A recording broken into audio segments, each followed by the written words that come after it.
Welcome back. For more on the Manama Economic Workshop, I want to bring in attorney Moien Odeh in Ramallah.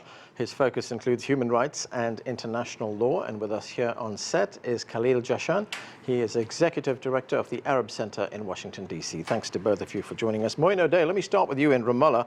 We just heard Alan Dershowitz tell us there that the Palestinians have become the party of no, and they have now rejected this economic plan, this economic conference that is taking place in Bahrain.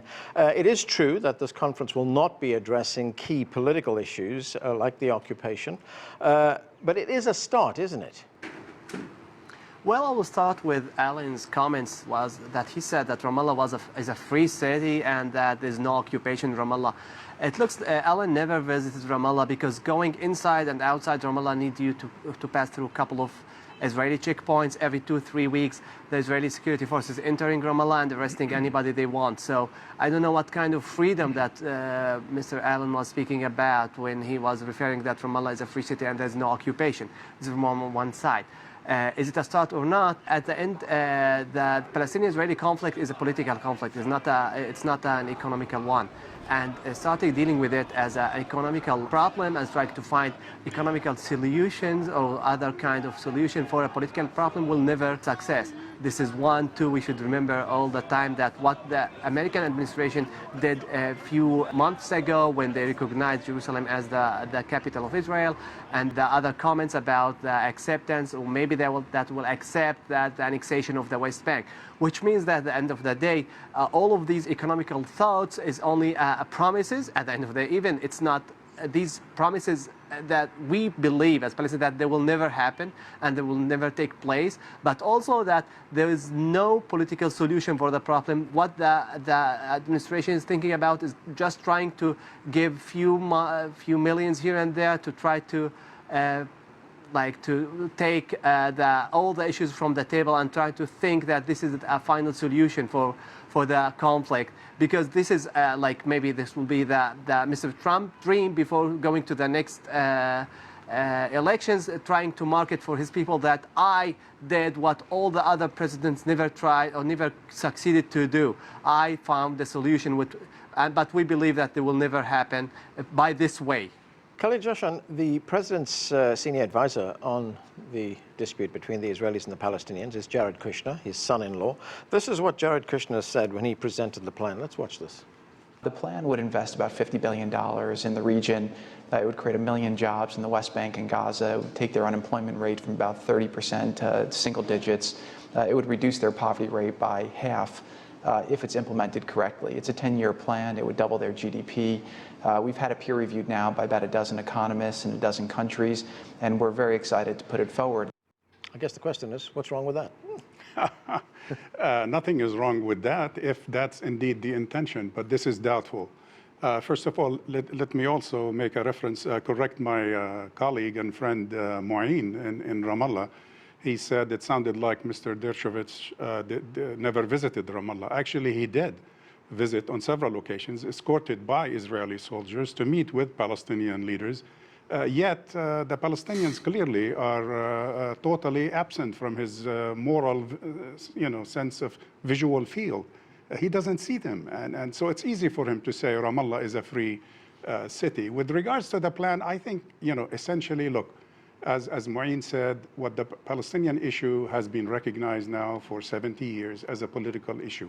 Even though there was some wavering with the international community initially, the first few years it was depicted as a refugee issue, but then quickly the international community has adjusted, and there is a whole body of conventional wisdom in terms of dealing with the future of this conflict based on political issue. It's not an economic problem. And as a matter of fact, a year before Mr. Kushner and his father-in-law arrived at the White House in 2016, the UN issued a study talking about how to improve the economic conditions in the West Bank and Gaza, and that was to put an end to occupation.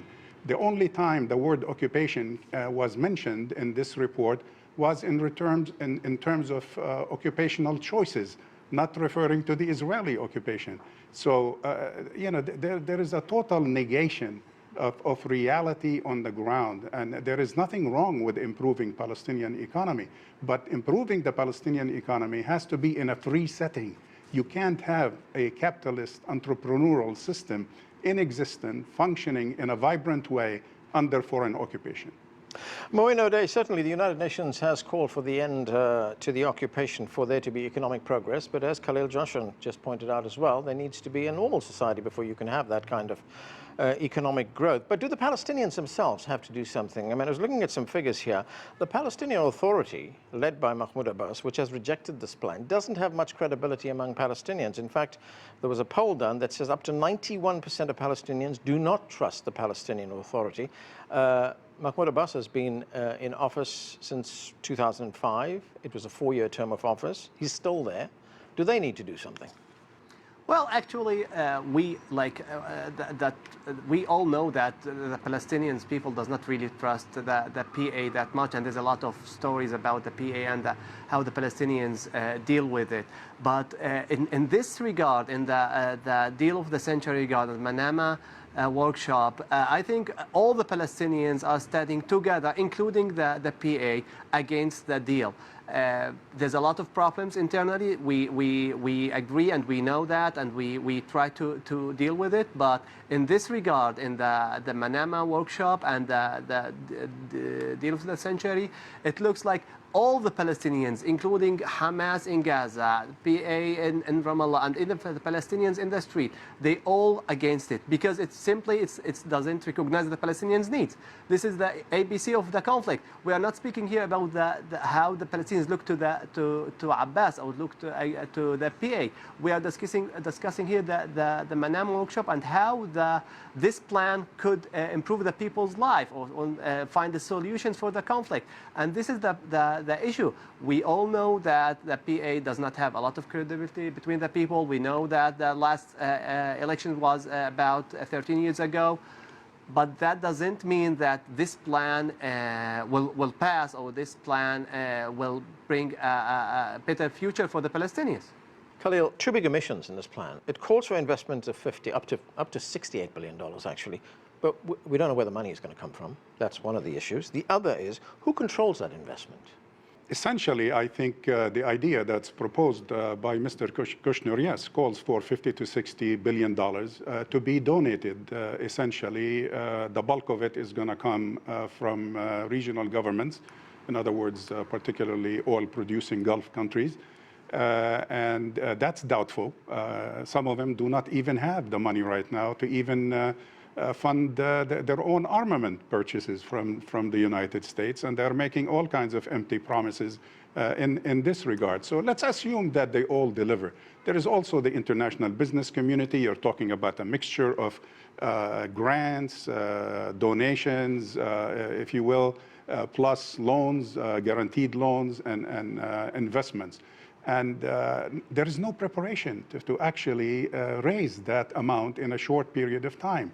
And you don't have that much time. If this plan, let's assume it gets adopted in Bahrain, which I doubt very much, you need to move rather quickly. I think it's a dreamy plan. It's wishful thinking on the part of those who devised it without doing their homework appropriately. Some of us have been watching this game called peace processing in the Middle East for at least 30 years, if not longer.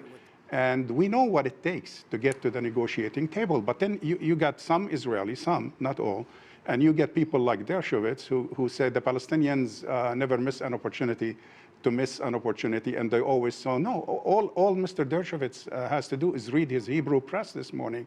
The headline in the Hebrew press this morning is basically, President, by the way, not Prime Minister, as Dershowitz referred to him, Abbas, again reiterating the desire of the Palestinian people to sit down, to come back to the negotiating table based on international legitimacy. There is a body of conventional wisdom that brings the parties together if they are indeed serious about negotiating peace. And that's the problem in this case. We're talking about improving the lot of the Palestinians without liberating them from foreign occupation. Until that happens, there is no way you can improve their lot. And the other point, Khalil, Who decides what projects this money will be spent on, and who controls that money? The money is going to be handed over to a new international bank of some sort that is not in existence, as far as I know, that Mr. Kushner has invented as a figment of his imagination. And we do not know whether it's the International Monetary Fund or the World Bank or some other private bank, but he referred to it as an international banking institution, and they are going to decide. But why ignore, again, many years of development work in Palestine by the IMF, by the World Bank, by the USAID? These are funds and programs that Mr. Kushner cut just recently, the past couple of years. He destroyed these programs in order all of a sudden now he wants us to ignore all that past and somehow believe him that he wants to rebuild now the Palestinian economy that he contributed to destroy. Right. Mohammed Odeh, at least Moien Odeh, can the United States be trusted as an honest broker in this dispute? Because if you look at some of the recent actions, I mean, you mentioned the fact that the United States moved its embassy from Tel Aviv to Jerusalem, now recognizes Jerusalem as the capital of Israel. It's cut millions of dollars of aid to the Palestinians. It's shut down the Palestinians' office here in Washington. Can it be trusted? Well, if they came back from all of these actions and they decided to deal as a neutral dealer between the Palestinians and the Israelis, they can be trusted again. But they should show to the Palestinians that they can be trusted. It's not the Palestinians who should trust them. The administration, the American, it's the one who should take actions to show the Palestinians that they can trust them again. Because in the recent actions and the current situation, I don't think any Palestinian leadership could trust the American administration. Could we see any movement on this, Khalil? Because the Israelis have an election coming up, a redo of the election in September. And then we are in full election season here in the United States. I don't think we're going to see any action in this regard in the near future. You're right. Now we have deferred this project till at least the political aspect of it, till September 17, the date for the scheduling the next elections in Israel. Then you need several months to form a government, which never happened the past few months.